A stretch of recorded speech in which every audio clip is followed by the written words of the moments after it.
आता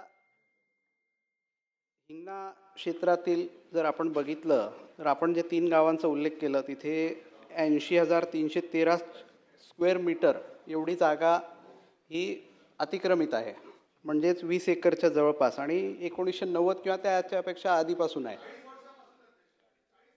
आता आपण तिथले लोकप्रतिनिधी म्हणून आपली पोटतिडकीनी ही मागणी आहे, ही मान्य आहे, कारण की तिथे त्यांना त्रास होत असेल.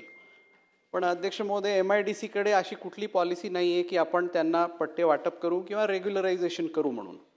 आणि उत्तरात आपण हे पण लिहिलेलं आहे आणि हे पण सत्य आहे की 2016 साली तिथे तत्कालीन पालकमंत्री यांनी एक बैठक घेऊन त्या जागेच्या बदलेत आपण ती जागा MIDCनी रेव्हेन्यूला द्यावं आणि रेव्हेन्यू डिपार्टमेंटनी आम्हाला तिथे दुसरी जागा द्यावं. आणि असं पत्र आपण 2016 साली 18/7/2016 साली तहसीलदार हिंगणा जिल्हा नागपूर यांना आपण तिथे पाठवलं. मग त्यांनी आम्हाला एक पोही म्हणून गाव आहे तिथे MIDCला एक जागा दाखवली की ती आहे 73.69 हेक्टर आर.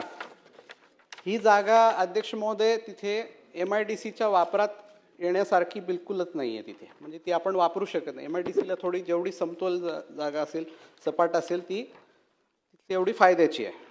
आता सन्माननीय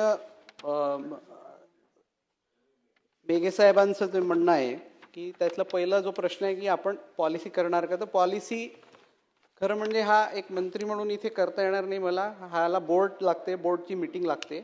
आपण बोर्ड समोर हा मुद्दा मांडू शकतो, पण मला खात्री नाही आहे की आपण याची अधिकची माहिती पण आपल्याला देण्याचा मी प्रयत्न करेल तिथे. दुसरा विषय की पट्टे वाटप, जेव्हा ते रेग्युलराईज होऊ शकत नाही, आमच्याकडे पॉलिसी नाही, तर पट्टे वाटप आम्ही करू शकत नाही, ते आमच्या अखत्यारीत नाही, आमच्या नियमात नाही आहे ते. आणि तिसरा विषय की यांना टाईम बाउंड आपण काय मदत करता येईल. आता बैठकाच्या वर बैठका होत आहेत हे याच्यात नमूद आहेत, आपण तारीखप्रमाणे आपल्याला सर्वांना माहिती आहे. तर माझं एवढंच म्हणणं आहे की तरी आम्हाला जर महसूल विभाग याच व्हॅल्युएशनची दुसरी जागा जर उपलब्ध करून देत असेल तर आपल्याला काही तिथे हरकत नाही आहे ती जागा त्यांना देण्याकरिता. आणि ते रेग्युलरायझेशन आणि पट्टे वाटप हा महसूलचा विषय असल्यामुळे ती जागा पहिले महसूलला द्यावं लागेल, आणि महसूलला तेव्हा देता येईल जेव्हा महसूलनी आम्हाला दुसरी जागा उपलब्ध करून दिल्यानंतर. ठीक आहे. सागर साहेब.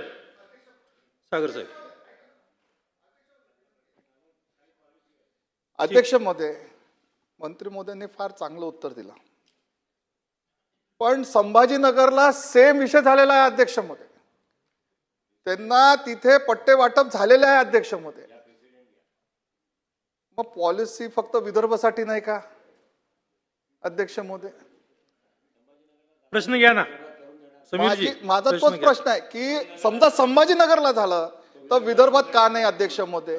आणि पॉलिसी नाही तर पॉलिसी बनवावं लागेल अध्यक्ष महोदय. ठीक आहे. अध्यक्ष महोदय, मी आत्ताच सांगितलं की हा बोर्डमध्ये आपण विषय घेऊ, तिथे बोर्डमध्ये विषय आल्यानंतर त्याच्यावर चर्चा होईल. आणि जे संभाजीनगरचा विषय सन्मान्य सदस्य म्हणतात आणि तो या स्कोपमध्ये म्हणजे या लक्षवेधीमध्ये त्याचा उल्लेख नसल्यामुळे माझ्याकडे अधिकची माहिती नाही आहे, पण मी सन्मान्य सदस्यांना माहिती देण्याचा तिथे बंदोबस्त करेल. अध्यक्ष महोदय, माननीय मंत्री महोदयांनी बिलकुल सकारात्मक उत्तर दिलं आहे, पण तो छापून दिला आहे त्याचप्रमाणे दिला आहे.